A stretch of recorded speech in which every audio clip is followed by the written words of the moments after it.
在古神中，没有修真界有关修为的划分。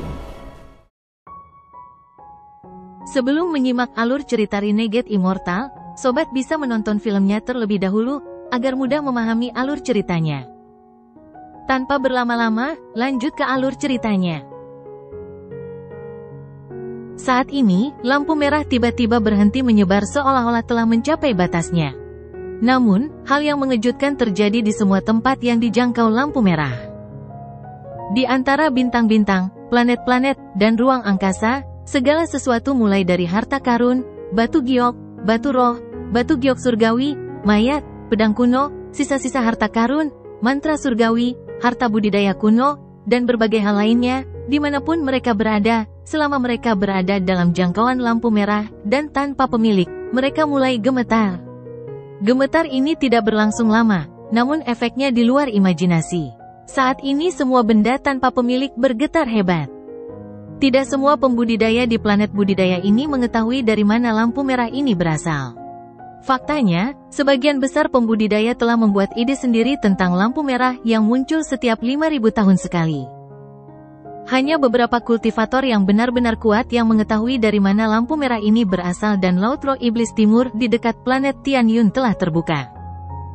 Lampu merah menyebar kemana-mana, tapi ini bukanlah akhir dari fase pasang surut, itu hanyalah permulaan. Lampu merah berhenti beberapa saat sebelum mulai berkedip kencang. Kali ini ia tidak menyebar tetapi mundur dengan kecepatan yang sama dengan penyebarannya. Sepertinya gelombang pasang yang tak terhentikan mulai surut dengan kekuatan yang tak terbayangkan. Jika hanya lampu merah yang kembali, itu tidak akan menjadi masalah besar, tapi yang menyertainya adalah harta tak berujung, batu roh, giok surgawi, dan semua barang tanpa pemilik. Beberapa binatang aneh dan bentuk kehidupan kuat yang hidup di ruang hampa juga ditarik masuk. Segala sesuatu yang ditarik oleh arus mengalir deras melintasi ruang angkasa dan ditarik kembali menuju Laut Roh Iblis Timur dengan kecepatan gila. Kecepatan cahaya yang ditarik kembali sedikit lebih lambat dibandingkan saat cahaya mengembang, tapi tidak terlalu banyak. Dari sudut lain, orang dapat dengan jelas melihat bahwa dengan Laut Roh Iblis Timur sebagai pusatnya, lampu merah dengan cepat surut, seperti air pasang dari area yang sangat luas. Pada saat ini, lampu merah menembus bintang, ruang angkasa, dan planet seolah-olah konsep jarak tidak ada untuknya. Setelah hanya 3 napas waktu, para penggarap di luar Laut Roh Iblis Timur semua melihat gelombang kejut lampu merah mengalir kembali seperti puluhan ribu kuda yang berlari kencang. Gelombang kejut ini adalah sebuah lingkaran yang mendekati Laut Roh Iblis Timur. Murid Wang Lin tiba-tiba menyusut dan matanya menunjukkan rasa terkejut yang kuat. Pemandangan air pasang yang menyebar telah memberinya perasaan bahwa ini tidak nyata. Ketika dia melihat air pasang kembali, dia tidak bisa menahan nafas panjang. Sebenarnya, tidak hanya Wang Lin, tetapi semua orang yang melihat fase pasang surut untuk pertama kalinya merasakan keterkejutan yang sama seperti yang dirasakan Wang Lin. Beberapa dari mereka begitu terpesona hingga kehilangan kendali atas hati dao mereka. Pada suatu saat, lampu merah masih terlihat seperti berada jauh di kejauhan, namun pada saat berikutnya, lampu merah telah melewati semua penggarap. Pada saat yang sama, semua batu giok, batu roh, batu giok surgawi, harta karun, dan berbagai benda yang akan membuat mata semua orang menjadi merah bergerak dengan kecepatan yang sangat cepat melewati para penggarap. Bahkan ada beberapa mayat, binatang besar, dan harta sihir besar yang lewat juga. Namun, semua benda ini terbungkus dalam lampu merah, dan lampu merah memiliki kekuatan misterius yang membuat semuanya menjadi tidak berwujud. Dengan demikian, semua hal ini melewati semua penggarap tanpa menimbulkan gangguan apapun. Seolah-olah pada saat ini, semua yang ada di hadapan mereka hanyalah ilusi.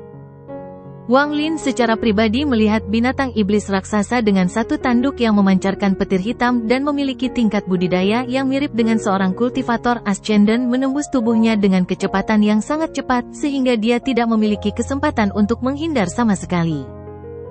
Saat itu melewatinya, Wang Lin menarik napas dalam-dalam. Dia tiba-tiba berbalik dan dengan hati-hati melihat lampu merah yang lewat untuk melihat sekilas harta karun sebanyak yang dia bisa. Tanah logam surga, cairan campuran yang indah, batu tinta, tanduk lingsi, Wang Lin hanya melihat sekilas dan jantungnya berdetak kencang. Semua ini adalah bahan yang cukup bagus untuk memurnikan harta para dewa kuno. Ada juga, ini. Mata Wang Lin tiba-tiba menjadi serius saat dia menatap seberkas cahaya merah di kejauhan. Di dalam lampu merah, ada pedang besar. Pedang ini seperti papan kayu yang dilapisi emas. Namun, ada karat pada pedangnya, bahkan beberapa bagian patah. Dalam sekejap mata, pedang itu menghilang di antara lampu merah. Mata Wang Lin tiba-tiba bersinar terang. Semua mata para penggarap di sekitarnya berbinar dan mereka membuat rencana mereka sendiri sambil menatap berbagai harta karun yang lewat. Fase pasang surut akan segera berakhir, tetapi pada saat ini, seberkas cahaya merah datang dari kejauhan. Sinar cahaya ini luar biasa, dan mendekat dalam sekejap mata. Pada saat sinar merah ini muncul, wajah tenang sang pelihat tiba-tiba berubah. Dia tiba-tiba berbalik, dan matanya seperti kilat saat dia menatap sinar merah yang masuk. Mata Sword Saint Ling Tianhou bersinar terang seperti obor saat dia menatap cahaya merah yang masuk jauh ke dalam laut roh iblis timur. Pada saat ini, tidak hanya mereka berdua, tetapi di antara semua penggarap, berbagai tokoh kuno menyerbu. Tokoh kuno ini semuanya adalah monster tua terkenal di planet Tianyun. Tujuan awal mereka hanyalah membawa generasi muda mereka ke sini, tapi setelah melihat sinar merah terakhir itu, dan terutama setelah melihat apa yang ada di dalamnya, mereka semua tampak menjadi puluhan ribu tahun lebih muda dan keluar. Pemandangan mengejutkan ini tiba-tiba menarik perhatian semua pembudidaya di sekitarnya. Mata Wang Lin berbinar saat dia menatap sinar merah yang masuk. Sinar lampu merah ini begitu cepat sehingga melewati semua penggarap dalam sekejap mata saat ia menyerbu ke laut roh iblis timur. Jika itu hanya cepat, itu tidak akan menjadi masalah besar, tapi lampu merah menghentikan indera untuk mengintip ke dalam dan mata tidak melihat ke dalam. Semua mantra yang mencoba melihat apa yang ada di dalamnya diblokir, sehingga mustahil untuk melihat apa yang sebenarnya ada di sana. Itu sangat tersembunyi sehingga bahkan menyebabkan ekspresi orang-orang seperti Olsir dan Ling Tianhou berubah. Saat perasaan Wang Lin menyentuh lampu merah, rasanya seperti terjebak dalam labirin, dan segera runtuh. Jika bukan karena dia tegas dan segera menyerah, dia pasti akan terluka oleh keruntuhan itu. Jangan gunakan akal untuk memeriksa, ini bukan sesuatu yang bisa dilihat oleh para junior. Pada saat ini, di antara semua monster tua, suara lelaki tua kurus bergema di seluruh area. Pada saat ini, sinar lampu merah telah melewati semua orang dan hendak memasuki laut roh iblis timur. Mata Wang Lin berbinar dan 3 helai gas abu-abu muncul di antara alisnya. 3 helai gas abu-abu berubah menjadi 3 tato dan dengan cepat muncul di dahi Wang Lin. Di saat yang sama, ketiga tato itu sepertinya telah meleleh dan dengan cepat membentuk garis tepi di sekitar matanya. Saat perbatasan terbentuk, mata Wang Lin bersinar seperti bulan di malam hari, dan cahayanya memanjang setengah inci dari matanya. Tatapannya tampak seperti menembus langit dan bumi. Ia langsung menerobos kehampaan, menangkap lampu merah yang akan menghilang, dan menembus langsung ke dalamnya. Dia ingin melihat apa sebenarnya yang ada di sana. Tatapan Wang Lin menembus jauh ke dalam lampu merah dan masuk jauh ke dalam, tapi dia hanya melihat lampu merah. Selain itu, kekuatan misterius menyerangnya, mengirimkan gelombang rasa sakit kembali ke tubuhnya. Mata Wang Lin tiba-tiba menjadi merah dan air mata mulai mengalir, bahkan ada darah bercampur. Wang Lin mengatupkan giginya dan meraung. Batas di sekitar matanya mulai mengeluarkan helaian gas abu-abu. Namun, gas abu-abu tidak menyebar tetapi masuk ke mata Wang Lin. Hampir dalam sekejap mata, mata merah Wang Lin membawa warna abu-abu tebal. Hasilnya, tatapannya ke dalam lampu merah yang akan menghilang tampak direvitalisasi, dan menembus lapisan lampu merah, dan bertabrakan dengan kekuatan misterius di dalamnya. Akhirnya, pada saat lampu merah menghilang ke laut roh iblis timur, tatapan Wang Lin akhirnya menembus lampu merah dan melihat hal yang menyebabkan ekspresi Olsir dan semua orang berubah. Itu adalah sebuah tanda. Token emas berkilauan dengan simbol terukir di atasnya. Pada saat dia melihat dengan jelas tanda itu, sejumlah besar darah keluar dari matanya dan rasa sakit yang menusuk jantung memasuki tubuhnya. Wang Lin menutup matanya. Ketika dia membukanya kembali, sinar lampu merah itu telah menghilang di dalam Laut Roh Iblis Timur. Pada saat ini, mata Wang Lin benar-benar merah, tetapi ada helaian abu-abu bergerak di dalamnya, memberikan tatapannya kesan yang sangat jahat. Di kejauhan, gadis bernama Yao Shixu, yang sedang duduk di atas batu giok merah darah, tanpa sengaja melihat ke arah Wang Lin. Saat dia melihat tatapannya, tubuhnya gemetar tanpa sadar dan wajahnya menjadi pucat. Dia segera menundukkan kepalanya dan jantungnya bergetar hebat. Pandangan itu, aku tahu kenapa ayah ingin aku memperhatikan orang ini sekarang. Mata biksu pedang Ling Tianhou berbinar dan ia menunjuk ke arah Laut Timur. Keempat pedang ilusi di belakang punggungnya bergetar dan kemudian melesat ke arah Laut Timur. Ada 4 gemuruh yang menggetarkan surga saat keempat pedang itu mulai berputar seperti orang gila, membentuk pusaran di tengah laut. Keempat pedang itu masing-masing seperti pusaran yang tidak pernah berakhir, mereka menciptakan 4 poin dan kemudian tiba-tiba membuka celah yang tidak rata. Gelombang hijau dan merah datang dari pintu masuk bersamaan dengan ratapan seperti hantu. Pembukaan ini sepertinya tidak menghasilkan apa-apa, tetapi ketika seseorang melihat lebih dekat, mereka akan melihat bahwa ada lebih banyak hal di dalamnya. Gerbang menuju Laut Roh Iblis Timur sekarang terbuka. Siapapun yang ingin masuk, lakukan secepatnya. Walaupun biksu pedang Ling Tianhou hanya mengucapkan beberapa patah kata, namun kata-kata itu dipenuhi dengan niat membunuh. Setelah dia selesai berbicara, 12 pedang berubah menjadi 12 sinar cahaya tajam dan langsung menuju pintu masuk. Ke-12 orang itu semuanya masuk ke pintu masuk, dan saat orang terakhir melangkah masuk, mata Sword Saint menyipit. Dia menjentikkan jarinya dan seberkas energi pedang melesat ke arah murid terakhir.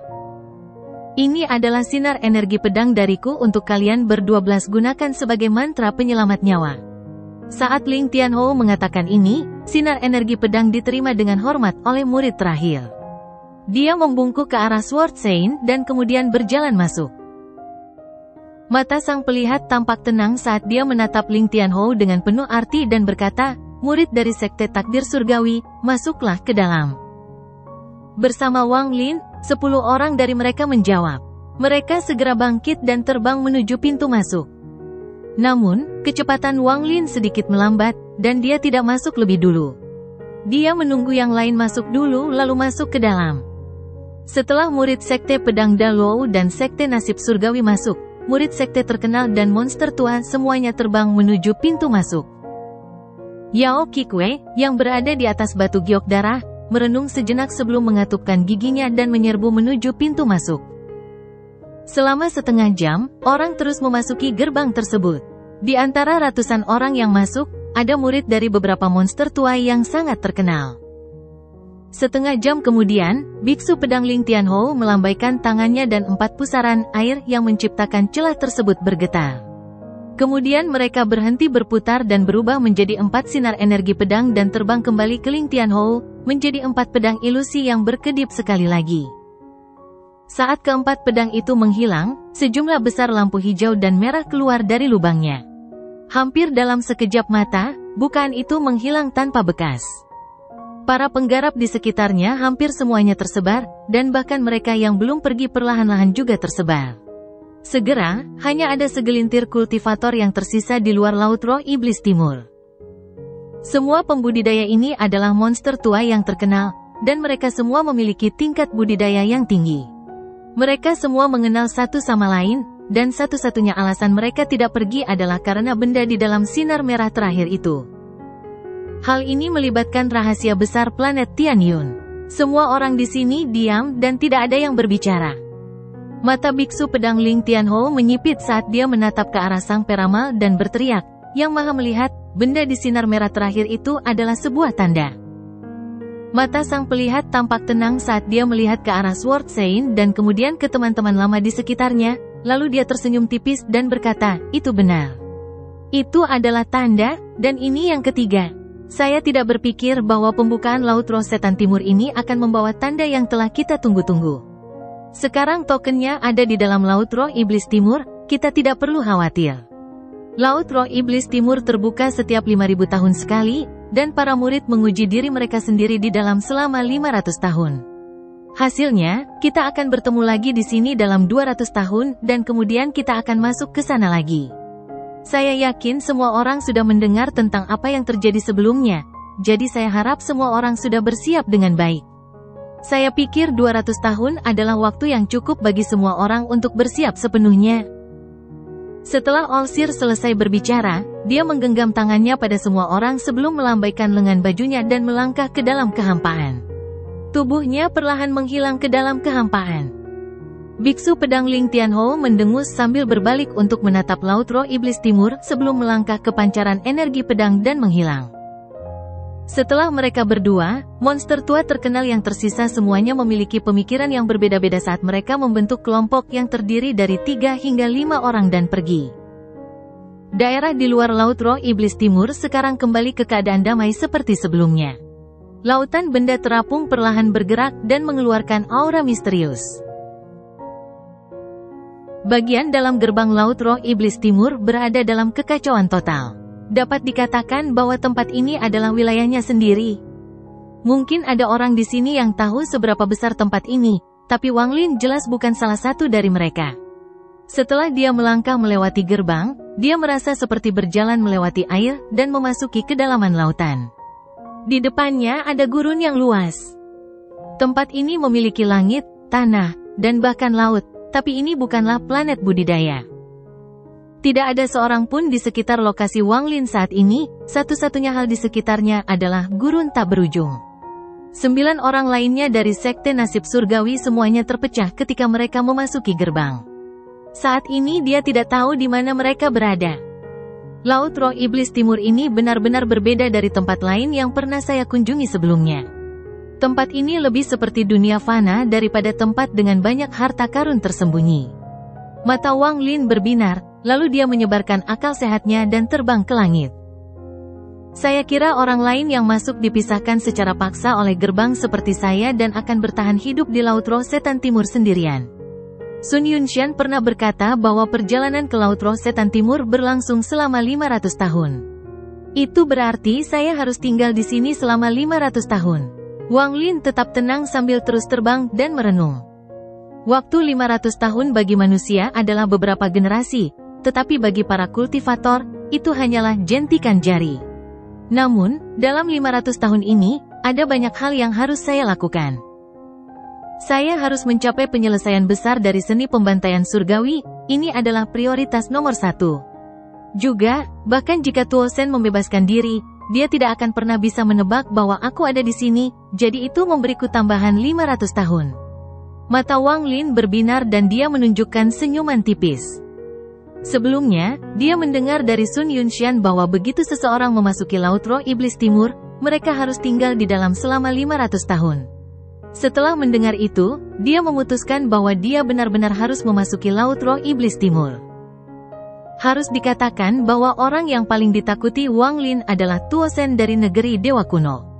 Setelah orang itu membebaskan diri, hal pertama yang akan dilakukan Tuo Sen adalah menemukan Wang Lin. Terlalu sulit bagi Wang Lin untuk melawan Tuo Sen dengan kultivasinya saat ini. Ini juga mengapa Wang Lin mengolah seni pembantaian surgawi dengan gila-gilaan untuk mengubah kekuatan hidup menjadi segel kehidupan. Dia tahu bahwa dia tidak bisa mengalahkan Tuo Sen, jadi dia ingin mempelajari mantra penyelamat nyawa. Hanya setelah seni pembantaian surgawi mencapai penyelesaian besar dan dia membentuk segel kehidupan dalam jumlah besar, barulah dia bisa melawan Tuo Sen. Ini adalah tujuan nomor 1. Saya ingin tahu tingkat kultivasi apa yang dapat saya capai dalam 500 tahun. Mata Wang Lin mengeluarkan cahaya aneh saat dia diam-diam merenung. Ada juga masalah dengan senior Zhou Yi. Ini adalah alasan lain mengapa saya datang ke sini. Dengan domain senior Zhou Yi di pagoda, seharusnya tidak sulit untuk menemukan di mana pedang suci menyegel senior Zhou Yi. Jika saya bisa menyelamatkan senior Zhou Yi, maka dengan bantuannya dan pedang surgawi, saya akan mendapat serangan yang sangat kuat dalam waktu singkat. Selain itu, ada pedang besar yang kulihat di luar Laut Roh Iblis Timur. Pedang yang kulihat hampir identik dengan kekayaan saat itu. Cahaya di mata Wang Lin semakin kuat. Kekayaan memiliki mantra untuk mengendalikan pedang surgawi di dalamnya. Jika itu benar-benar kekayaan, maka jika aku dapat menemukannya dan mempelajari teknik kontrol di dalamnya, kekuatan pedang surgawi setidaknya akan meningkat beberapa kali lipat. Waktu perlahan berlalu. 10 hari kemudian, ketika Wang Lin terbang, ekspresinya tiba-tiba berubah dan dia berbalik untuk melihat ke kejauhan dengan mata seperti kilat. Dia mengambil satu langkah dan seluruh tubuhnya bergerak seperti meteor dengan kecepatan beberapa kali lebih cepat dari sebelumnya menuju ke arah itu. Ada hutan lebat di luar gurun. Sosok Wang Lin muncul di udara. Dia menatap orang dan binatang di bawahnya dengan tatapan misterius. Manusia dan binatang ini adalah makhluk hidup pertama yang dia temui dalam 10 hari. Mata binatang itu merah dan mengeluarkan serangkaian raungan, tapi orang di punggungnya masih memiliki tatapan tenang. Tangan kirinya memegang erat bulu binatang itu dan dia menempel di dekat tubuh binatang itu untuk menjaga keseimbangan agar tetap berada di punggung binatang itu. Tangan kanannya memegang pisau itu sekuat gunung untuk memastikan pisau itu tetap berada di leher binatang itu. Tak lama kemudian, mata binatang itu perlahan meredup dan darah yang keluar dari lehernya tidak lagi merah melainkan mengeluarkan cahaya seperti hantu. Akhirnya, binatang itu jatuh ke tanah dan berhenti bergerak. Orang di atas binatang itu menghela nafas lega dan mengeluarkan pisaunya. Namun, ekspresinya tiba-tiba berubah saat dia berbalik dan menatap langit di belakangnya dengan tatapan bingung. Wang Lin mengerutkan kening saat dia melihat orang itu. Dia sangat terkejut karena meskipun orang ini tidak memiliki energi spiritual di dalam dirinya, dia memiliki semangat yang cukup luar biasa sehingga hampir dapat menyadari bahwa ada seseorang di sekitarnya. Sambil berpikir, Wang Lin perlahan muncul di udara sambil menatap orang itu dengan tatapan dingin. Orang yang diolesi cairan hijau terkejut ketika dia tiba-tiba melihat Wang Lin muncul, dan matanya menampakkan cahaya misterius. Sedetik kemudian, dia melompat ke depan binatang itu dan mengangkat pisaunya. Dia memandang Wang Lin dan berkata, dengan suara serak, binatang itu milikku. Mata Wang Lin menyipit dan dia berkata, aku di sini bukan untuk mencuri darimu.